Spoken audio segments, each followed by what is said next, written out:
Hi, Pattie Simone here with the Flip Report, and we're going to be talking with Betsy Franco Feeney, who is a book publisher and a co-author and an illustrator. So she has run the gamut. She's been doing this for quite a number of years, but she's going to give us some tips about what to do if you do want to be a self-published author and what that's like to start your own independent press. So thanks for chatting. Oh, you're very welcome. I'm happy to talk about it. Yes, I've been in the business of children's book illustration for over 25 years. I've worked with other major publishers and just illustrating the other people's stories. And that is when I had an art rep who took my work to the publisher, and they hooked me up with a writer that I didn't even know. And that's the traditional way it was done. Years later, I decided I wanted to have more control of what I was going to illustrate. So I hooked up with a woman whose music I love. Her name is Christine Lavin. She's a very talented singer-songwriter. I was just a fan of hers, but I approached her, and because the song that I asked her about, she had gotten a lot of teachers who contacted her that thought that the song would make a fabulous book. So we collaborated, and when we started going to other publishers, they thought they couldn't pigeonhole it because it's a science book. It's a fictional book, and it's a music book. It's everything. So we decided to self-publish it, and I created Puddle Jump Press about 6 or 7 years ago now. And I did that by going to a conference for the Society of Children's Book Writers and Illustrators. So if you are interested in publishing yourself or getting published, scbwi.org. Go to that website and join and go to the conferences, and you'll meet editors, you'll meet agents, you will also meet other people that will inspire you to do your own thing, and that's what happened to me. I met a woman who had been writing books and had been rejected. Then she told me about a book by Dan Poynter, Poynter, great resource. It's called The Self-Publishing Manual. It gets updated every year. So that taught me all the different things besides the design of the book and the illustration of the book and the writing and all that. That's just one small part of self-publishing. It's very rewarding to self-publish, but it's also a lot of work. A lot of work. And also a lot of money, too. I mean, you've got to have some money to get this started, to market the book, to get in touch with distributors, etc. And you had mentioned dealing with China at first, and now that's a little bit different. It's a little easier. Right. I used a printer broker called Nform out of Pennsylvania, who was like a printer broker who was the middle person with China. They dealt with China. But now I email China. They send me proofs by mail. I approve them. I send them discs of artwork.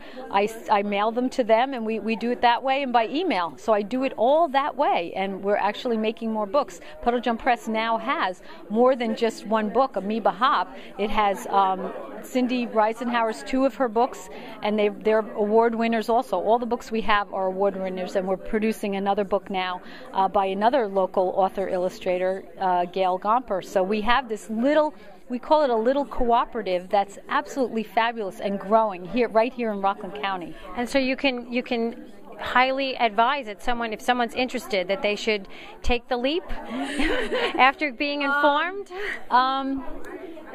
Get very informed. First things first, scbwi.org. The self-publishing manual. Read. It's not easy. And if you want to make a lot of money really fast, don't do this. Okay, so there's a piece of advice. You got to be passionate about it, I guess, in order for you to see through all the different challenges and hurdles. Yes, absolutely. It's mainly a labor of love, but some people will make it big, but that if you don't go into it for that, you do it for the love of it. And yes, with Amoeba Hop, I've made my money back a while ago, and yes, it was a big initial investment, and actually, can you give us some numbers on that, just to give someone some context about how much that they should have in terms of getting this whole thing pulled together? Well, Cindy's book, one of the other books that we did, it took about $6,000 to $8,000 to produce the book. That's just the printing costs. That's just the printing costs for printing in China. And you go to China, you have to go to China because these are picture books. These are full-color picture books.